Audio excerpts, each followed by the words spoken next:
Hey all, John Oliver here. Tonight's topic, cybersecurity. It sounds boring, I know, like something your IT guy mumbles about while fixing your printer. But trust me, it's important, and by important I mean it affects literally everyone plugged into this thing we call the internet. So what is cybersecurity? In the simplest terms, it's about protecting your digital stuff.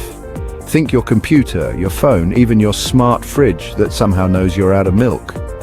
It's about keeping that information safe from those who shouldn't have access to it. Imagine leaving your diary open on a park bench. Not cool, right? Now imagine that diary contains your credit card info, your social security number, and embarrassing childhood photos.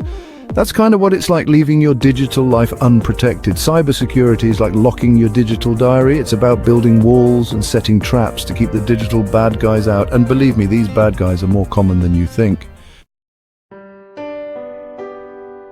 Okay, so cybersecurity is about protecting stuff, but why should care? Simple, because you use the internet, and if you use the internet, you have stuff worth protecting. Think about it. You shop online, right? You bank online, maybe even date online, no judgment. All of that involves sharing personal information. Your name, address, credit card details, juicy stuff for someone with bad intentions. And it's not just about stealing your identity or draining your bank account. Cyber attacks can disrupt businesses, crash entire systems, even mess with elections. Remember that time a country which shall remain nameless may or may not have interfered with another country's election? Yeah, cybersecurity, people. The point is, this stuff matters. It's not just about protecting yourself, it's about protecting everyone. It's about making the internet a safer place for cats, conspiracy theories, and everything in between. Now let's get into the nitty-gritty. Cybersecurity experts love throwing around fancy terms, but don't worry, I'm here to break it down for you. Think of it like the CIA, but instead of spies and shadowy figures, it's about data. First up, this one's pretty straightforward.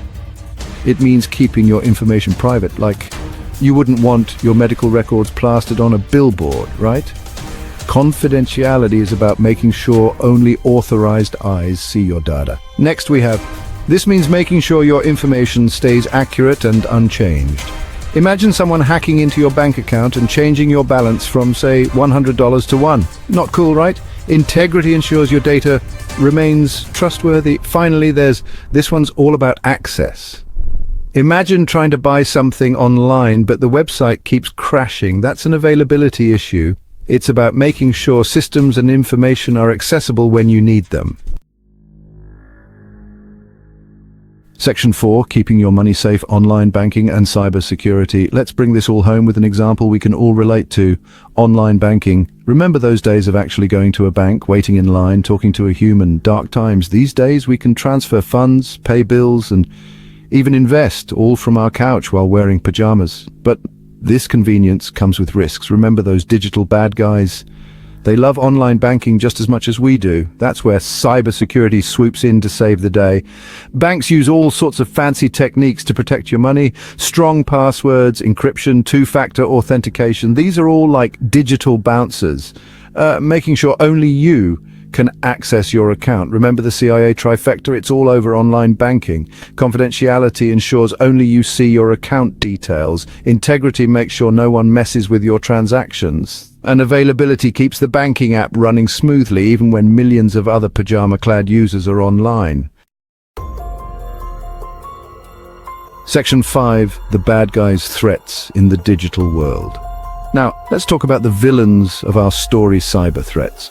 These come in many flavors, each more devious than the last. Think of them like the rogues gallery of the internet, each with their own unique way of causing chaos. First up, we have malware. Think of it like a digital virus. It infects your computer or phone, stealing your data or turning it into a zombie botnet. Then there's phishing, where scammers try to trick you into giving up your personal information. Think emails that look like they're from your bank asking for your account details.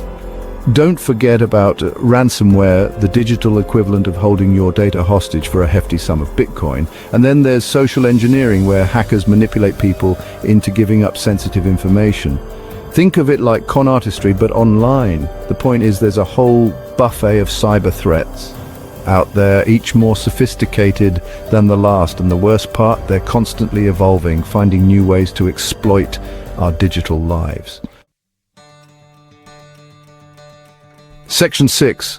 Be cyber smart, protecting yourself online. So how do you protect yourself in this wild west of ones and zeros? Don't worry, it's not all doom and gloom. Just like you lock your front door and wear a helmet while biking, there are simple things you can do to stay safe online. First and foremost, use strong passwords. And no, password 123 doesn't count. Think long, unique phrases and use a different one for each account. And enable two-factor authentication whenever possible. It's like having a second lock on your digital door. Be wary of suspicious emails and links. If something seems off, it probably is. Don't click on anything that looks fishy, and never give out your personal information unless you're absolutely sure of the source. Keep your software updated.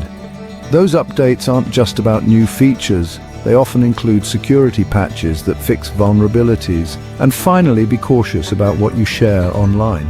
The less information you put out there, the less there is for hackers to exploit. Remember, cybersecurity is a shared responsibility. By being vigilant and taking simple precautions, we can all do our part to make the internet a safer place for everyone, and that's something worth fighting for.